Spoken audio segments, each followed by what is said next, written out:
Emma stood in Marcus's apartment. A cardboard box labeled Memories open at her feet. She'd come to pack clothes for his hospital stay, not to uncover the pieces of his heart he kept hidden. But there it was, a wooden box she'd never seen before, tucked away in his closet behind old architecture textbooks. Inside, she found evidence of a life she'd erased, movie tickets from indie films she'd never watched with him, a small sketchbook filled with designs for a house she'd never live in, and photos. So many photos of Marcus and Sarah. They were laughing at a construction site, both wearing hard hats.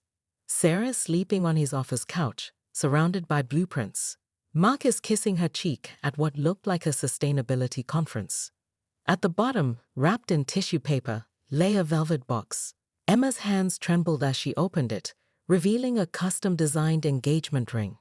The note attached read, "For Sarah, as unique as your vision, as sustainable as our love. Lab-grown diamond, recycled gold, just like you wanted." Her phone rang, startling her. Marcus's mother's name flashed on the screen. "Emma, you need to do something." Catherine Taylor's voice was strained. "He's becoming agitated. He keeps asking for Sarah, insisting they have a project deadline. The doctors say his blood pressure is spiking." Emma sank to the floor, the ring box still in her hand. "What do they suggest?" "They think," Catherine hesitated, "they think seeing Sarah might help stabilize him. Familiar faces from the time period he remembers could aid his recovery." "He doesn't even recognize me," Emma whispered, her free hand clutching one of the photos. 7 years gone, just like that. All our history together, our reconciliation, these past months, it's like they never happened. "I've already called her," Catherine admitted. "Sarah, she's willing to help." Emma closed her eyes, remembering how she'd felt watching Marcus choose her over Sarah just months ago. The triumph had been bittersweet even then, tainted by the hurt in Sarah's eyes. Now, the universe had flipped their positions with cruel precision. "The doctors say pushing too much information too quickly could be harmful," Catherine continued. "They recommend playing along with these current memories while gradually introducing new information." Emma looked around the apartment she'd been slowly moving into, at the half-unpacked boxes of her life waiting to blend with his. The London acceptance letter lay on the kitchen counter, now meaningless. How could she ask him to move across the world when he didn't even know who she was?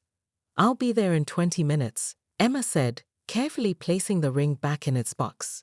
As she drove to the hospital, she realized that sometimes loving someone means stepping aside, even if you're the only one who remembers why you should. The Green Haven project should have been Sarah's crowning achievement. Instead, it became her daily reminder of everything she'd lost. Sterling and Associates had partnered with Morrison and Wright for this prestigious sustainable housing development, forcing Sarah to collaborate with both Marcus and Emma on the very type of project they'd once dreamed of building together. "Your vertical garden concept is impressive," Emma commented during their third project meeting, her voice carrying genuine admiration. "The integration with the grey water system is brilliant." Sarah nodded stiffly, keeping her eyes on her laptop. She'd developed the system thinking of Marcus's love for rooftop gardens. Now, she watched from the corner of her eye as he sat beside Emma, their shoulders touching as they reviewed the blueprints. "We could expand the community spaces," Marcus suggested, his pencil tracing over the plans. "Remember that communal garden concept we discussed in Paris, Em?" Emma's face lit up. "The one from that tiny cafe near Montmartre. That would work perfectly here." Sarah's fingers tightened around her pen. Their shared history spilled into every meeting, every decision, while her own memories with Marcus were quietly erased, like pencil marks swept away by an eraser. Late one evening, Sarah stayed behind to refine her designs. The office was quiet, most employees long gone, when she heard voices from the model room. "You're still the same boy who promised to marry me under that treehouse." Emma's voice drifted through the partially open door. "Even after all these years, you still scrunch your nose when you concentrate, still tap your pencil 3 times before making a final decision." Sarah shouldn't have looked, but she did. Through the gap, she saw Marcus and Emma surrounded by miniature buildings and tiny trees, their heads bent together over the project model. The scene was painfully intimate, not in a romantic way, but in the way of two people who knew each other's stories by heart. "I never thought I'd see you again," Marcus replied softly.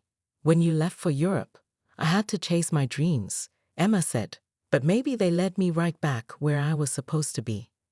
Sarah backed away silently, gathering her things.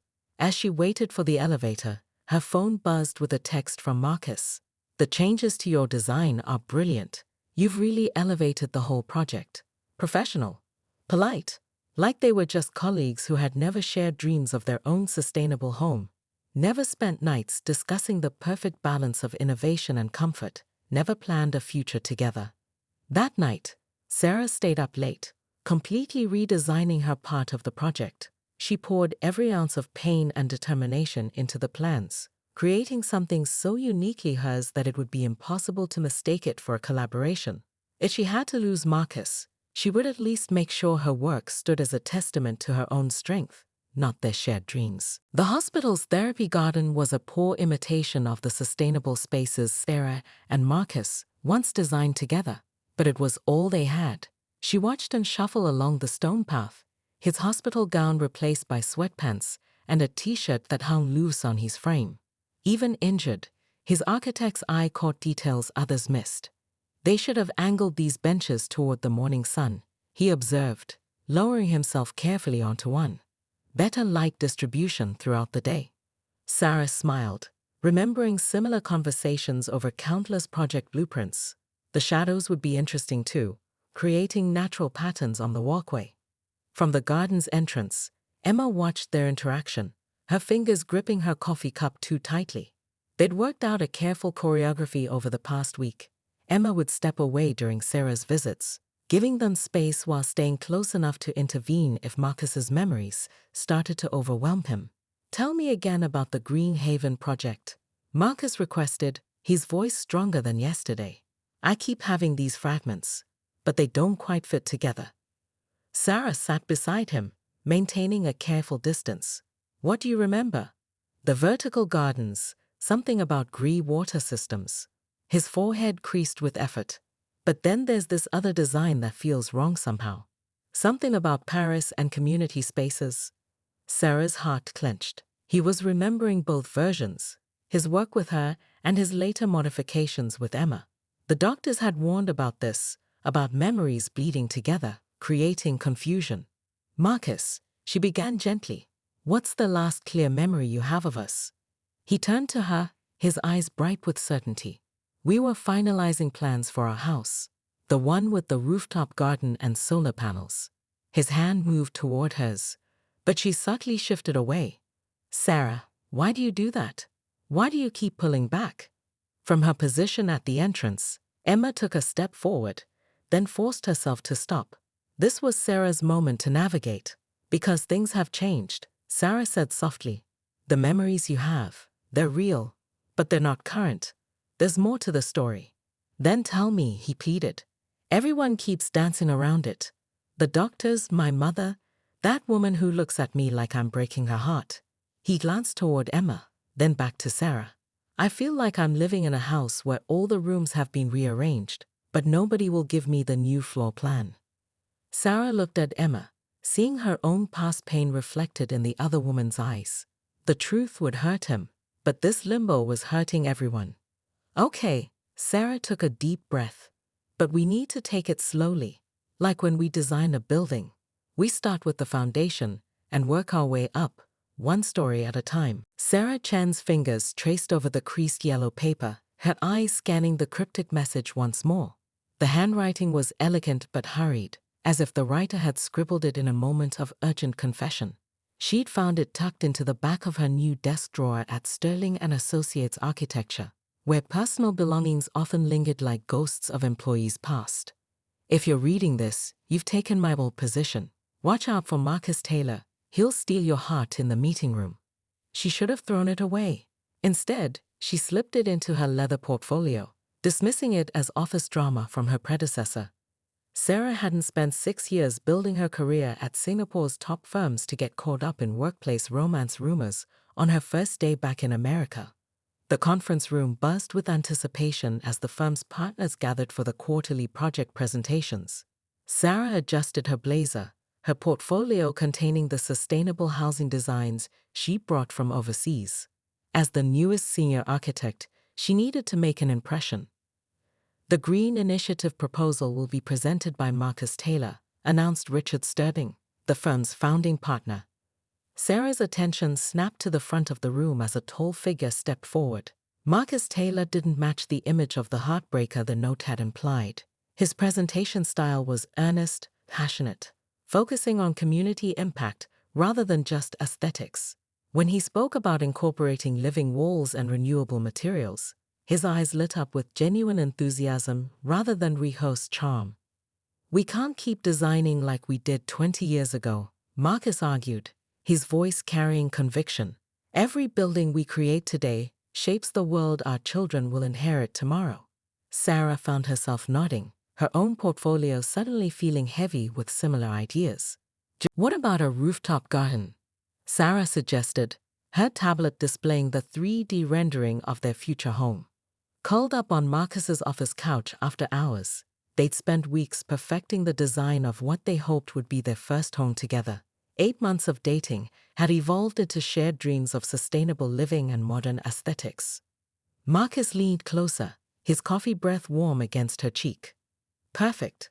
We could grow our own herbs, maybe even some vegetables." His enthusiasm made Sarah's heart swell. This was what made them work, the seamless blend of personal and professional passions. Her phone buzzed, interrupting the moment. A simple Instagram notification that would crack their perfect foundation. Emma Patterson has tagged Marcus Taylor in a photo. Sarah wouldn't have clicked if Marcus hadn't tensed beside her. The image showed a younger Marcus, his arm around a stunning blonde at what appeared to be their high school graduation. The caption read, "Found this gem while packing. Can't wait to be back in the city where it all began. Some first loves never fade. #Throwback Thursday, #coming home." Emma's moving back. Sarah kept her voice neutral, though her fingers tightened around her phone. Marcus had mentioned Emma before, his high school sweetheart, who'd left for Europe to pursue her architecture career. What he hadn't mentioned was the intensity captured in that photo, the way they looked at each other like they possessed the answers to each other's unasked questions. "She got offered a position at Morrison & Wright," Marcus replied, his voice slightly higher than usual. "Their biggest rival firm. Small world, right?" Over the next few weeks, Sarah watched as their world grew smaller. Emma's presence expanded through likes, comments, and shared memories on Marcus's social media. Each notification seemed